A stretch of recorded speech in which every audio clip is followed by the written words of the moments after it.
we all want to live in peace, with enough food security, with enough security for family members, that we don't have to worry when they go out to work, whether they work in factories or they work in offices or they work in the fields or they work in the forest. और हम में से कोई भी नहीं चाहेगा कि हमारे जो हम या अपने परिवार वाले या दोस्त जब अपने काम पर जाएं तो उनको डर लगे कि उनके साथ क्या हो सकता है, क्योंकि कहीं जंगल में आईईडी ब्लास्ट हो जाए या सिक्योरिटी फोर्स उन पर फायरिंग करे या ऊपर से ड्रोन अटैक हो। तो जो हम शहरों में security we take for granted, पूरे जो सेंट्रल इंडिया में है आज सिक्योरिटी बहुत ही बिल्कुल लापता है। एक तरफ से there is massive presence of security forces, there is in the name of making people more secure, making the area more secure. We're always hearing about area domination, but at the same time people's lives have become more and more insecure because of the growing number of camps, security camps, the ongoing conflict between the state and Maoists, the constant threat of displacement due to mining. So what we have seen over the last few years is that this is a major issue that people have been protesting about, the siting of camps on their lands. And across the region, say in the Bastar division we have, and few friends will talk about Jharkhand and Odisha as well. We've seen in the last few years long-term protests about security camps coming up on village governments, on private lands.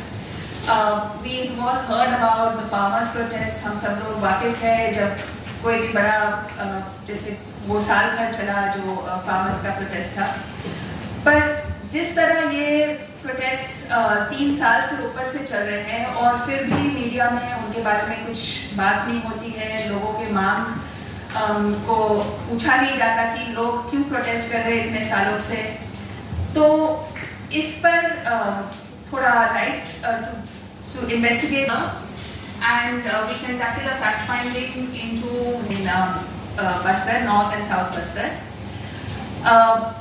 We are releasing a report today based on that fact finding, and the members of that fact finding, some of them are here, some of them are not. I'll just quickly read out the names. Bela Bhatia, Krishna from Human Rights Forum, Andhra Pradesh. Lingaraj Azad is here with us today. Malini Subramaniam is here today. Me, Norit Mandavi, and Pooja are not with us. Rahul Bedi is in the audience today. Ram Kumar, Daro, Sharanya Nayak, Shubhajit Banerjee and Virginia Khaka is here today. There are also some of the others who accompanied us for parts of that fact finding, Keshav Sori, Narsingh Mandavi, who are not with us today over here. So what we want to do today is first to release the report. Copies of the report, both in English and Hindi, are available on a website that we've set up. We have a few copies here, but you can access them on the website. It's given in the press release, which is just outside, so please take a copy of the press release. And between 1968 approximately and 98, a period of 30 years, there were 70 reported killings by Maoists.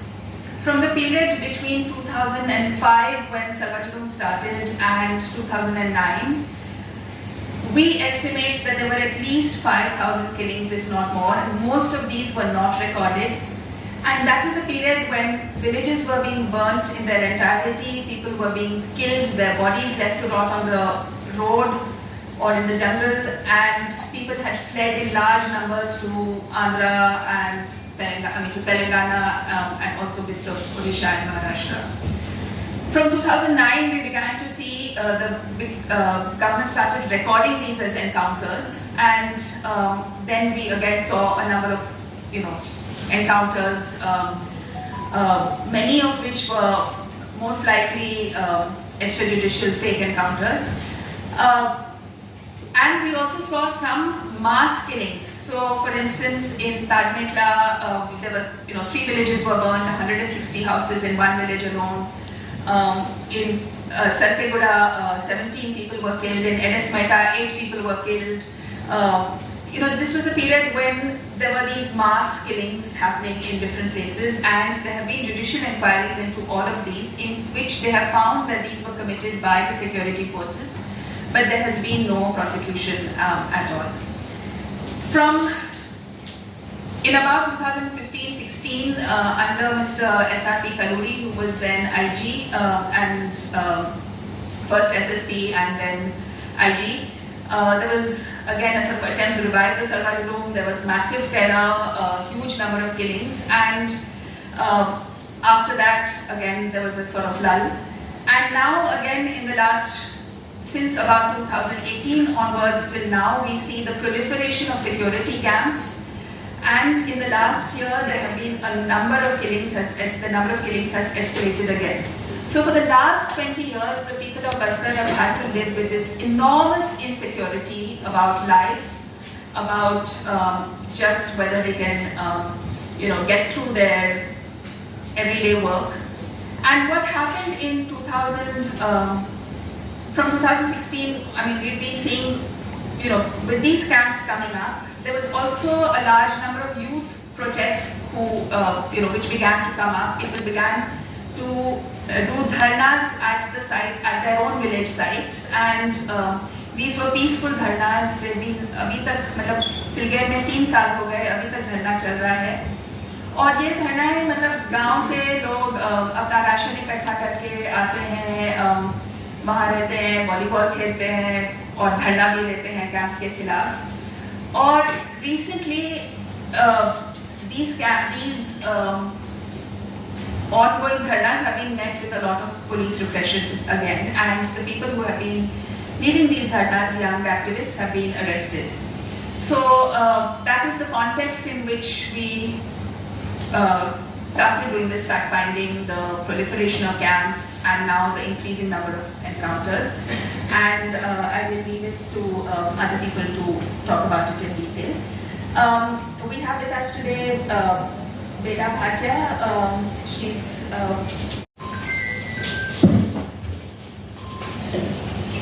So दोस्तों, बस्तर की जो स्थिति है ये बहुत ही गंभीर स्थिति है.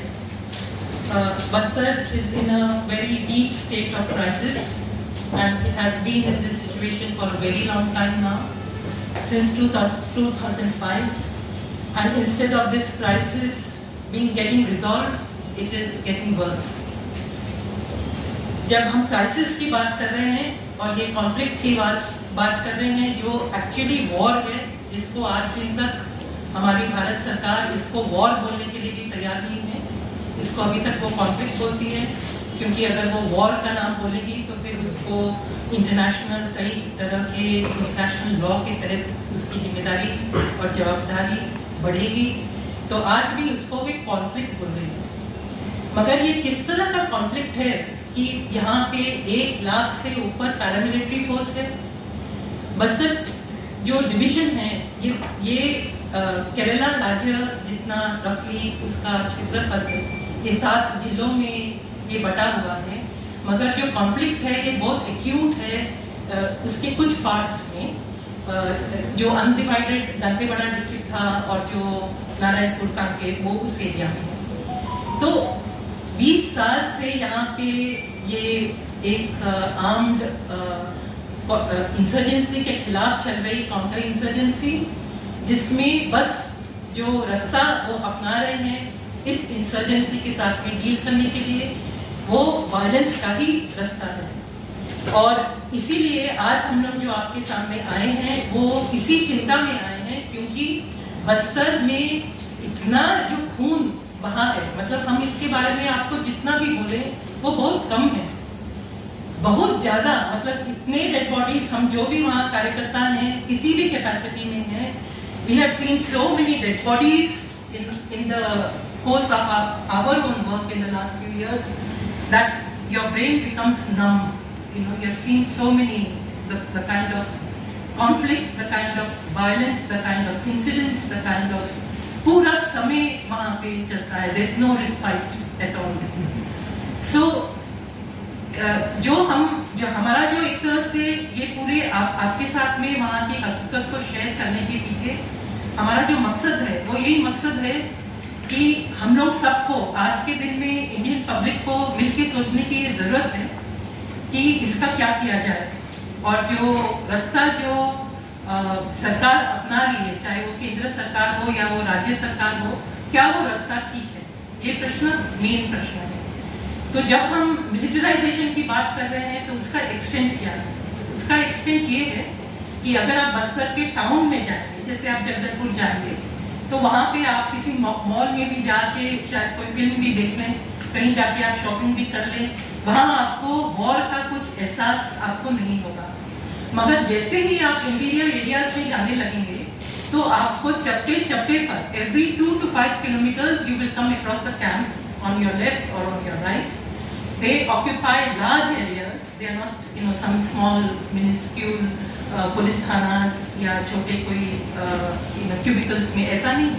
वो लार्ज रोड्स, मतलब रोड के किनारे वो बहुत एरिया में वो लोग छाए हुए हैं, और हर एक जगह में आपको वो पूरे एरिया में आपको वो दिखता है, और हर एक जगह में आपको वो वायर्स दिखेंगे, आपको रोका जाएगा, आपको प्रश्न पूछे जाएंगे, आपका गाड़ी नंबर लिखा जाएगा, आपका मकसद पूछा जाएगा, आप कहाँ जा रहे हैं, कब वापस आ रहे हैं, और उसके बाद भी अगर वो आपको जाने दें तो भी हम समझ सकते हैं, मगर कई बार आपको उसके बाद जाने भी नहीं देंगे, आपको रोक लिया जाएगा, आपको आगे बढ़ने नहीं दिया जाएगा.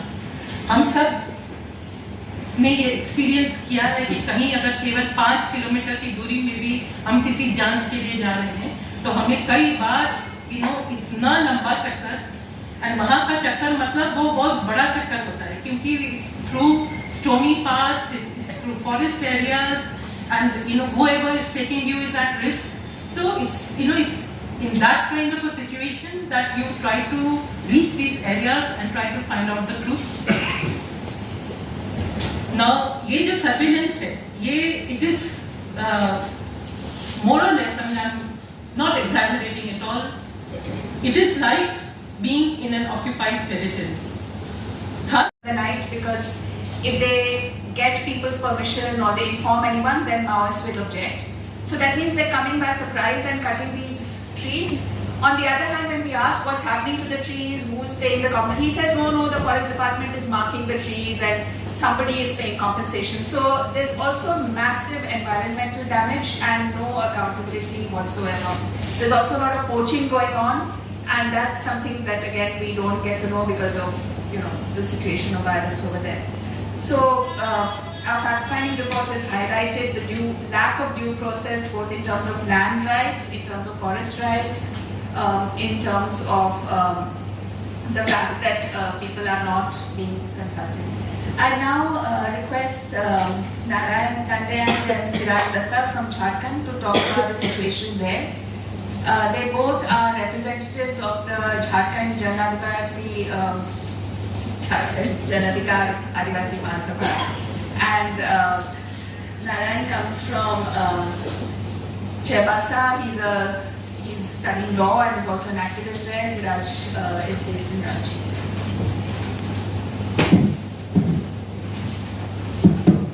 सभी साथियों को जोहार. बातें जो साथी बेला और मालिनी ने बताई बस्तर की स्थिति, तो स्थिति शायद बहुत कुछ वैसा ही सुनने में लगेगा. संक्षिप्त में बात रखेंगे. झारखंड में कई साथियों को पता होगा, खास करके हम लोग पश्चिमी सिंहभूम जिले की बात कर रहे हैं, जहां सरंडा और कोल्हान का जंगल है. इस क्षेत्र में पिछले लगभग 20 साल में लगातार कई प्रकार के राज्य सरकार, राज्य पुलिस और केंद्र सुरक्षा बलों द्वारा कई अभियान चलते रहे हैं, कैंप्स बैठते गए हैं, और अलग अलग फेजेस में हुए. जैसे बेला ने भी बात रखा, तो जिस प्रकार 2009, 10, 11 आसपास ऑपरेशन ग्रीन हंट उधर चला, इधर भी चला, उस पे सबको पता होगा कि उस समय किस प्रकार का सुरक्षा बलों द्वारा हिंसा किया गया था। तो और उसके बाद अब तरह तरह के नाम से उस समय ऑपरेशन ग्रीन हंट, फिर ऑपरेशन एनाकोंडा, फिर अभी ऑपरेशन ऑक्टोपस, इस तरह के नाम से ये चल रहा है। अब खास करके पिछले 4 सालों में अगर देखें तो ये सरंगा और कोल्हान के जंगलों में फिर से कैंपों की संख्या, सुरक्षा बलों का घुसना काफी ज्यादा बढ़ गया है। और हम लोग खास करके कुछ खास मुद्दों पर बात रखेंगे कि उससे क्या आदिवासियों के जीवन पर असर पड़ रहा है, जो हम लोग लगातार कई मुद्दों को वहां देख रहे हैं, समझ रहे हैं, मिलकर उठाने की कोशिश कर रहे हैं। तो सबसे पहले ये जो देख रहे हैं ये पश्चिमी सिंहभूम का ये पूरा सरंगा और उधर चाईबासा कोल्हान का जंगल का क्षेत्र है, जो सब जानते हैं कि वहां देश का सबसे ज्यादा आयरन पाए जाने वाले एरिया में से ये पूरा क्षेत्र है, साल का सबसे बड़ा जंगल में से एक है। अब ये जितने ब्लू मार्क्स देख रहे हैं ये अधिकांश पिछले 4 साल में कैंप यहाँ बैठे हैं, खास करके ये वाले क्षेत्र में। ये 1, 2, 3 पहले थे, मतलब लगभग 7-8 साल पहले से बने हैं, और ये 4 साल के आसपास बना है। अब एक सवाल होता है कि अचानक क्यों ये बनने लगे, तो इसका एक जो जवाब समझ में आ रहा है, दूसरा कि अगर अभी माइनिंग का देखें तो वहां जो आयरन और माइनिंग होती है मोटा मोटी इस क्षेत्र में होता है जो लाल से दिया हुआ है।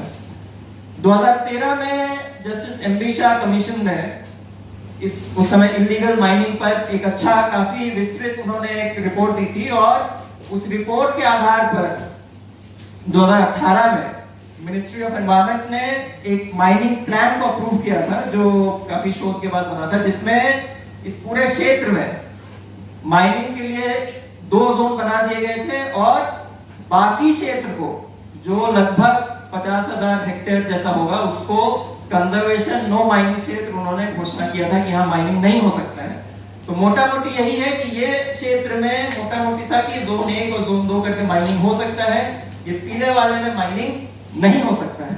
साहिबा गांव में सुबह करीब 6 बजे, ये 15 अगस्त 2023 का बात है, साहिबा गांव में एक युवा जो है वो धान पीसने वाला मशीन के पास जाता है। वो थोड़े घर से थोड़ी दूर में थी, तो वो मशीन चलाने वाला हैंडल और तेल थैला में भरकर जा रहे होते हैं। तो जैसे नदी के पास पहुंचते हैं, सीआरपीएफ अपने ड्यूटी पे जाते रहते हैं, तो उनको चिल्लाकर पूछते हैं कि कहाँ जा रहे हो करके। तो वो जवाब देता है कि मैं मशीन चलाने जा रहा हूँ। तो इतने में उनके सीनियर्स आते हैं और पूछते हैं कि क्या हुआ करके। तो जब वो तो डिस्टेंस दूर थी ना, तो उनका जवाब वो चिल्ला के ही जवाब देते हैं। तो उनका सीनियर्स को बोलते हैं कि वो हमसे बहस कर रहा है, तो उनको जा करके खूब मारते हैं, फिर छोड़ दिया जाता है। फिर उसके बाद कुछ देर बाद फिर से उनको बुलाया जाता है। उनका भैया जब पूछता है कि क्यों मार रहे हो, तो फिर ये दोनों को मेन रोड में बैठा दिया जाता है। उसके बाद उनके छाती पे, पीठ पे लात घूंस से खूब मारा जाता है। फिर उसके बाद तब तक ग्रामीण एकत्रित हुए, फिर कैंप पे उन्होंने हल्ला किया, तो फिर वो मामला शांत हो गया, पर उस पर भी एफआईआर नहीं हुआ। तो ऐसे कई सारे मामले हैं। तो इससे हमें समझ में आता है कि क्या सुरक्षा बल सचमुच में हमारी सुरक्षा के लिए वहां आ रहे हैं। वैसे तो हमारा प्रावधान है कि आप हम लेना नहीं चाहता हूँ, क्योंकि संदर्भ में बहुत सारे चर्चा आ चुका है।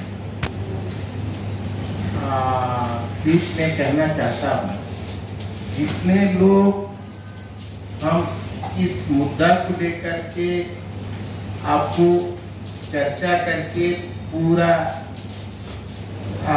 सब घटना का पर्दाफाश कर चुके हैं, आप भी सुन लिया।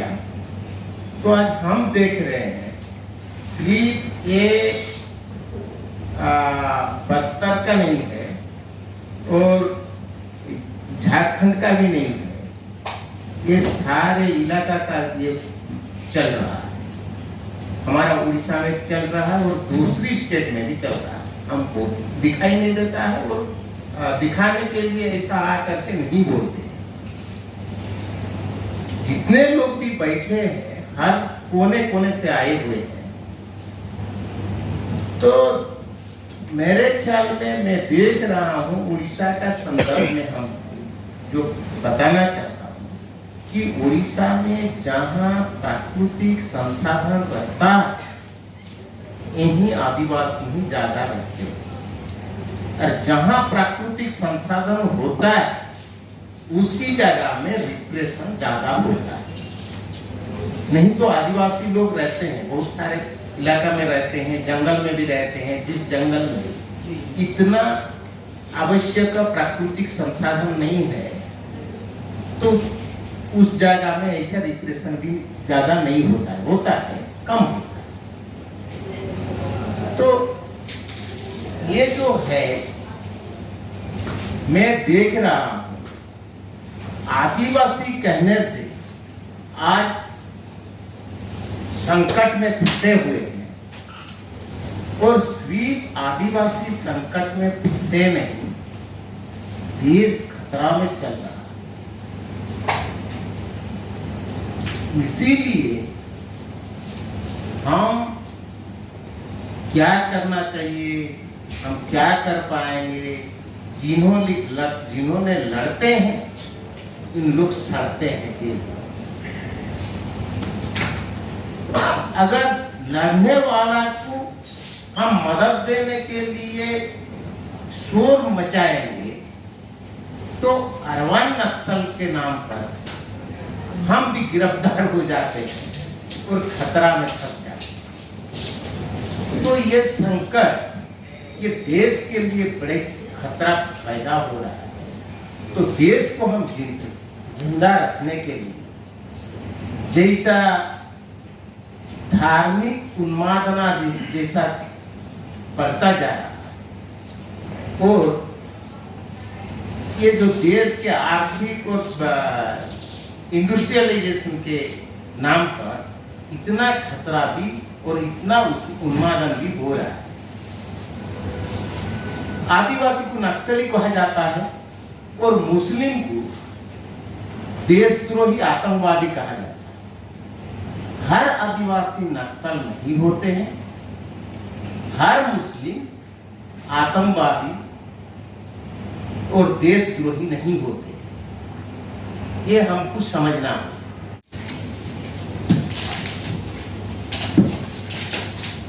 कि मैं ग्रासरूट का एक्टिव बस्तर में मैंने 3 साल कमेटी में किए 2013 का रिपोर्ट बनाया, उसके बाद 2 साल कमेटी में एक चीज़ मैंने देखा तो डेंसिटी ऑफ कैंप्स जो है ना ऐसे बढ़े हैं जो फिनोमेना पर्टिकुलरली माइक थोड़ा आगे करो। डेंसिटी ऑफ कैंप्स जो हैं 2013 2019 और अभी जो देखा था उसमें भयंकर वृद्धि हुई है। इसमें एब्सोल्युटली नो डाउट किस कारण हुए हैं इसको तो हम लोगों को बता ही रहे हैं। दूसरा इस प्रकार का मैं नॉर्थ ईस्ट में रहा हूँ बहुत साल जब पीक ऑफ कंफ्लिक्ट हो रहे थे, मैंने वहाँ भी इस प्रकार के डेंसिटी ऑफ कैंप्स नहीं देखे। जो बस्तर में मैं देख रहा हूँ कि प्रत्येक 4 किलोमीटर में आपको 3 या 4 किलोमीटर लेफ्ट एंड राइट में आपको कैंप जरूर मिलेंगे। पर्टिकुलरली बीजापुर एरिया में सुकमा एरिया हमने देखा था। ये अमेजिंग है, किस लिए इतनी कैंप बनाने की जरूरत है समझ में नहीं आ रहा। दूसरा ये है कि अब एक प्रॉब्लम चल रही है और लीगली अगर देखा जाए कॉन्स्टिट्यूशनली देखा जाए Constitutions and legal instruments in the Supreme Court judgment are in the favor of Adivasis. ये तो आपको मानने पड़ेगा। आपने फिक्स शेड्यूल प्रोविजन किया है, अगर उसके लेटर एंड स्पिरिट में अगर आप उसको इम्प्लीमेंट करें, फर्स्ट कहता है कि गवर्नर एग्जीक्यूटिव हेड है, उसको एक अधिकार दिया है कि अगर कोई कानून बनी है पार्लियामेंट से स्टेट लेजिस्लेचर से वो एग्जामिन कर सकता है और देख सकता है कि अगर एक कानून आदिवासियों के हित में नहीं है तो उसको या पारित नहीं कर सकता है या मॉडिफाई कर सकता है। उसको ये भी कहा गया है कि अगर जो कानून बन गया है और वो आदिवासियों के हित में है उसको नॉटिफाई उसको रिपील कर सकता है। और वो कहता है कि आपको गवर्नर का रोल है वहाँ पर 6 शेड्यूल का प्रोविजन में, तो that he will make regulation for peace and good governance. अब समता जजमेंट बिजनेस की बात होती है, समता जजमेंट सुप्रीम कोर्ट का जजमेंट है, वो कहता है कि जमीन जिसका है अंदर मिल भी उसी का है। लेकिन क्या हो रहा है कि स्टेट जो है मे बी ग्रोथ के लिए या डेवलपमेंट के लिए जो भी हो, आप जो जितने भी कॉन्स्टिट्यूशनल प्रोविजंस लीगल प्रोविजंस रहे हैं उसको कंप्लीटली आप सेट असाइड कर रहे हैं। अब नए नए कानून बनाए, पैसा बनाया, आपने फॉरेस्ट राइट्स एक्ट लाया, उसको भी आप जो तहस नहस कर, मैंने कहने का मतलब ट्राइबल एरिया में, पर्टिकुलर बस्तर एरिया में, 5th शेड्यूल एरिया में कानून का कोई रोल ही नहीं है, बिल्कुल नहीं है, कुछ भी कानून इंप्लीमेंट नहीं होता है। It is a kind of police state. और हमको किसी ने 2013 में एक IAS ऑफिसर जो गवर्नमेंट छत्तीसगढ़ में कहा था, खागा साहब यहाँ एक पुलिस एडमिनिस्ट्रेशन है, सिविल कुछ है नहीं। और प्रिसाइसली वही चीज चल रही है। तो हम लोग कितने साल, 20 साल हो गए बस्तर में, और झारखंड उड़ीसा में थोड़ा सा अभी कंट्रोल में रखे हैं, लेकिन है ग्रोइंग तो है चीजें। कितने दिन तक ये चलता रहेगा? तो हम लोग I think journalist, academics, thinkers, हम लोग सोचना पड़ेगा कि नेक्स्ट स्टेप क्या हो सकता है। Should be really allowed to continue this program. आदिवासियों के पास पैसे नहीं है कि कानून पैसे लेके हाई कोर्ट में आके अपने कानून को करें, और अगर ऐसे भी करेंगे तो आप इतने प्रकार के पर्सपेक्टिव्स आप रख दिए हैं कि कॉन्स्टिट्यूशन को भी आप उल्टा पलटा इंटरप्रिटेशन करके कहेंगे कि आदिवासियों के अधिकार नहीं होता। तो ये सबसे बड़ी प्रॉब्लम्स है। और जब नॉर्थ ईस्ट को देखा जाए तो वहां भी तो कंफ्लिक्ट पता सब चले, लेकिन वहां तो जमीन किसी का नहीं उठाया, जमीन तो रही उन्हीं के पास।